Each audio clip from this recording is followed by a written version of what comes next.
Welcome back to the channel today. Of course, as always, we're back talking about Wrexham FC. We're back with another Wrexham AFC news update video. We've got plenty of stuff to talk about in today's video. A potential free agent signing that has progressed in the past couple of days. We're going to be talking about the youth team. We're going to be talking about a very controversial topic that has definitely brought mixed opinions amongst Wrexham fans.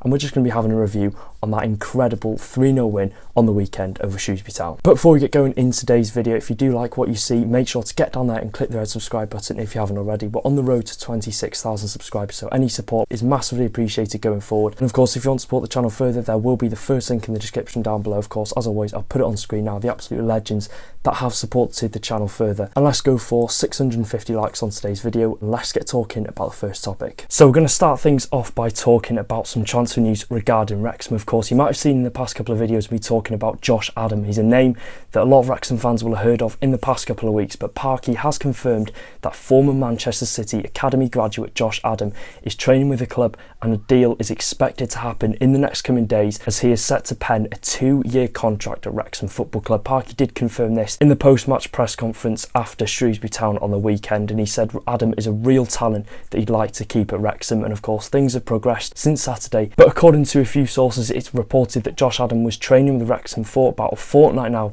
just to regain his fitness, and of course ahead of a permanent move to Wrexham, which does seem to be the case and something that will happen in the next coming days. So that's probably why the deal hasn't been completed and announced. It's possible that he could have played behind closed doors games or, youth games just to regain his full fitness and get back to the quality that he did show at Manchester City. So the deal is still very much on. As Fabrizio Romano would say, here we go, it's probably going to be Josh Adam to Wrexham. So he's a very promising addition to this squad. We're adding that youth into the midfield. He's definitely a player that has high quality and a player that has massive potential. So there's no better place to unlock that potential than at Wrexham FC, and of course, most importantly, under Phil Parkinson. And next up, we're going to be talking about the weekend. We couldn't not talk about this. Wrexham 3, Shrewsbury Town 0. A beautiful 3 points to send us top of the table in League One. Who would have thought those words would have come out of my mouth in 2019 when we were, struggling to keep our status in the National League?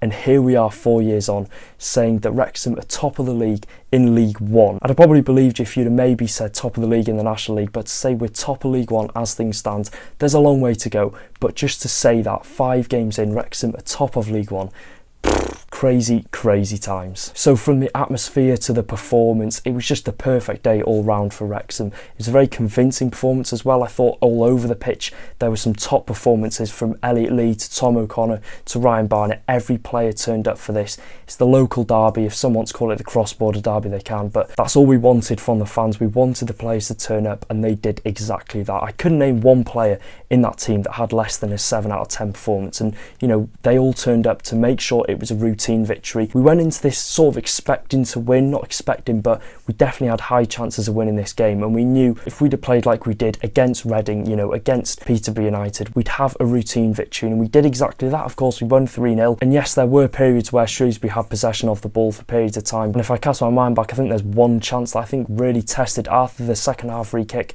which he tipped over the bar. Apart from that, yes, they had spells of possession. They didn't test this at all. And there's one player I would like to highlight his performance, and that is Tom O'Connor at centre-back. What a performance Tom O'Connor had. A very impressive display. It looked as if he was playing with his mates in the park at times. He completed the most passes in the match out of any player on the pitch, 64. He just looks so composed on the ball. I said it in the video I did a couple of days ago. It's just looking at Tom O'Connor, looking at his composure on the ball, his passing, his ability to find that pass, through the lines, to thread it to the final third or the midfield to get that attack going. And we just have seen a very consistent Tom O'Connor to this start of this season. He's had some really good performances already against some teams that have had good strikers and just good outfits in general going forward. So, he's had a really good start. And of course, we saw a dribble or two here and there from Tom O'Connor. So just a brilliant performance all round. And, he's still very young. And if he continues this form going up the leagues, and he's probably destined to be a Championship Premier League player in a couple of years' time. So don't be surprised if you see him in the national squad for Ireland in the upcoming years.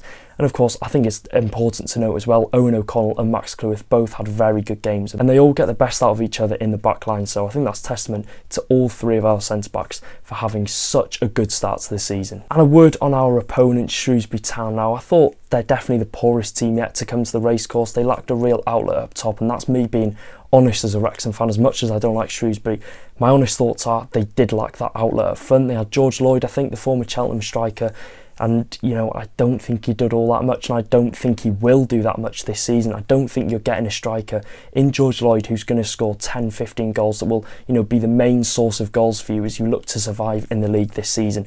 And I think that is going to be a real concern for Shrewsbury Town this season. Yes, they had spells in possession on the ball, but that counts for nothing at full time, especially when you've been defeated 3-0 by your rivals. So, and of course, being 100% honest again, I would not be surprised if we saw Shrewsbury Town in the bottom four come the end of the season, especially when we've seen some of the quality in the league so far. You know, there's some real quality, and it's probably the best this division has been for the past couple of seasons. So do think Shrewsbury Town will be down there. There's a long way to go, don't get me wrong, but from what I saw on the weekend, I can't see them pushing for anything above mid-table. Yeah, and a word on the atmosphere now. I think a big shout out is needed for the 12th man, and of course everyone inside the racecourse ground who made sure it was a vibrant and electric atmosphere in the racecourse before and during the game. It was just quality. It was brilliant to be a part of. And year on year since the takeover, we're just continuously improving the atmosphere, increasing our game when it comes to creating noise, whether it be at the racecourse ground or at an away venue. We're just brilliant. We're absolutely brilliant, and you know, we know how much of an impact it does have on the players when they're playing. So, you know, we need to keep up this noise, as it could have a big part to play in our season. And now a word on the youth team. The under-18s, of course, continued their impressive start to the season as they defeated Blackpool 2-1 on the weekend, which puts them top of their league after 5 games. I think there's 25 teams in the league.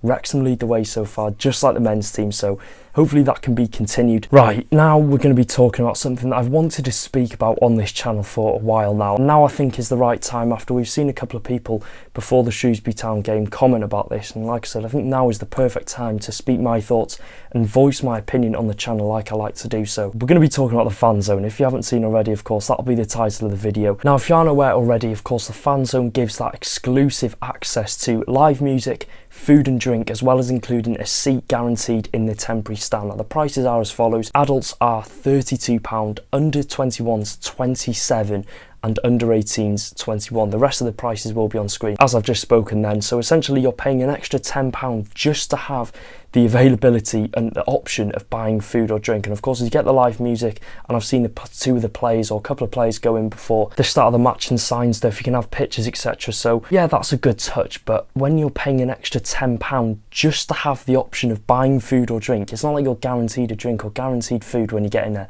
You're paying that extra £10, which, you know, is a lot of money at this moment in time, and you know, with the things going on in the world, paying £32, you know, just for a seat, and then not even having like maybe a free pint or a free soft drink if you want. And of course, don't get me wrong, a lot of overseas Wrexham fans would happily pay that to be inside the racecourse ground and to see Wrexham play on a weekend. However, paying £32 and having the idea of paying £32 as a hard-working local person in North Wales or wherever you come from to travel to Wrexham to see us play, who of course might have children or might have a wife or family that wants to go and watch Wrexham, and they don't have the option of sitting in the Wrexham lager stand in the tech end, so they're forced to pay that £32. Say if there's a family of 4, that's like £120, £130 just to be sat in a temporary stand and not even have many perks given when you buy that £32 ticket, apart from spending more money on food or drink or, you know, buying merchandise, etc. So it doesn't really sound financially possible to a lot of people who are wanting to come inside the racecourse ground but might not be able to get tickets as soon as they come out.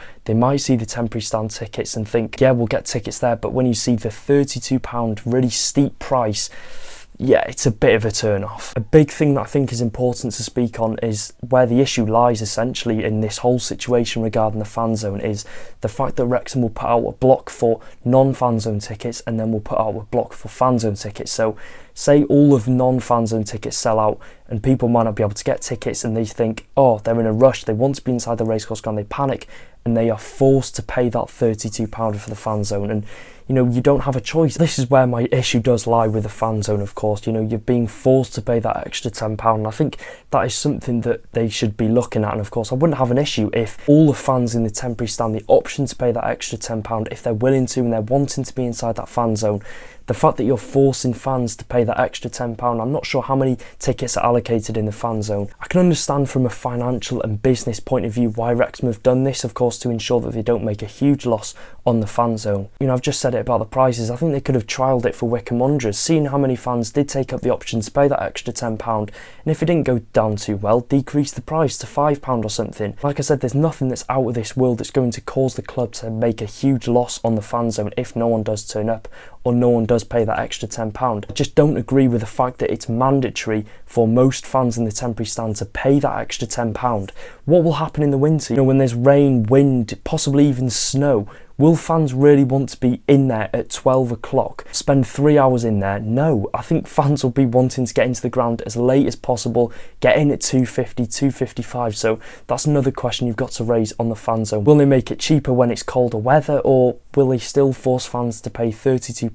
It's bad enough as it is in a temporary stand, and I'm not moaning, and I hate to moan about stuff on this channel, of course. We've seen some really positive times at Wrexham, but I think things like this are quite important to speak on, because say we're playing Stevenage at home on a Tuesday night or on a Saturday when it's raining, people are going to be sat in the temporary stand, and there's a family of 4 having to pay £130 to watch Wrexham in a temporary stand without a roof. It just doesn't sit right with me, and I don't think this whole situation regarding the fan zone hasn't sat well with a lot of people, including myself, of course. And I'm all for supporting the club financially, as we've done as a family now for over a decade now. Thousands of pounds of our earnings have gone to Wrexham, into this football club, and of course I give any last penny to ensure that the club does stay alive. But in this situation, I don't think this is it, Wrexham, and this hasn't really gone down a hit as many people as expected. And I think there's still time to rectify, obviously, what they've done to the fan zone. I think there's still time to reduce the prices and make it a cheaper and more enjoyable day out for Wrexham. Of course, don't get me wrong, I've seen pictures on Twitter, I've seen reviews of the fan zone, it looks very, very good. And you've got to think the people that might not be fortunate enough to have as much money as, you know, some families, you've got to just maybe think about this. You know, you'll probably have people working when tickets come out, and they'll be really hoping to be inside the racecourse ground on a match day. And of course, they see the option to spend £32, and if they want to take their children, it'll be excess of £90, £80. So yeah, it just doesn't really sit right with me. I don't think they've thought of the fans about on this one. Of course, they've thought about with the fan zone, they've thought about with the additional features there, but the prices, it's a business strategy more than, you know, thinking of the fans. Of course, I think this is the perfect time to ask, have you been in the fan zone? Let me know your thoughts in the comments down below. Have you been in it? Do you agree with the price, and do you think the pricing is fair, or do you think the prices should be cheaper? I think the issue does lie, of course, with the pricing of the tickets, and when you're thinking of the fans, the hard-working locals in Wrexham, they're not going to be able to fork out hundreds of pounds if there's a family wanting to go every single week. This is Wrexham play 23 home games a season. If there's a family of 4 going, that's £2,300 a year. Yeah, it's not it for me. I'm not convinced by this fan zone at all. And of course, like I said, I'm open to hear your thoughts and opinions in the comments, especially when you've got the turf. Of course, I know they do charge, but you've got the turf, you've got the MySquin. The MySquin's free, I'm pretty sure, but I'm not convinced at all by the fan zone. I think it could have been better, like I said, in terms of pricing. Don't get me wrong, there's some nice features in there. I can understand the meet and greet with the players, and I can see the food outlets that are in the temporary stand. They've got obviously the screens, they've got the tables. Yes, that's good, but some people can't get there, you know, for 3 hours before kickoff, and some people can't afford to be in that fan zone. I think the main thing that Wrexham should be doing now is putting all tickets in the temporary stand, non-fan zone, and adding that extra availability if they want to pay that extra £10 to be inside the fan zone. I don't think it's fair at all that they put tickets out that mean you have to pay that extra £10, because A, some people might spend it in the turf or the MySquin, B, some people might not get there in time to enjoy everything that's in the fan zone. Yeah, it's quite disappointing, and I think it's something Humphrey Kerr said he wants to, you know, improve, and it's just a trial of what they're doing so far. So I think in the winter times, when it does start to get colder like it is now, I think something will be changed. I'm not sure what. I'm 99% sure think it's going to be the prices. I think it will either go down to £7.50 or £5. But yeah, let me know your thoughts on this whole situation in the comments below. That is it for today's video. Like I said, if you enjoyed, make sure to click the red subscribe button. Make sure to drop a comment down below. Make sure to like. Let's go for 650 likes. And of course, if you would like to support the channel further, it'll be the first link in the description. And of course, check out my new EFL channel. Until then, that's enough self-promotion. I'll see you in another video. Take care, guys. Up the town.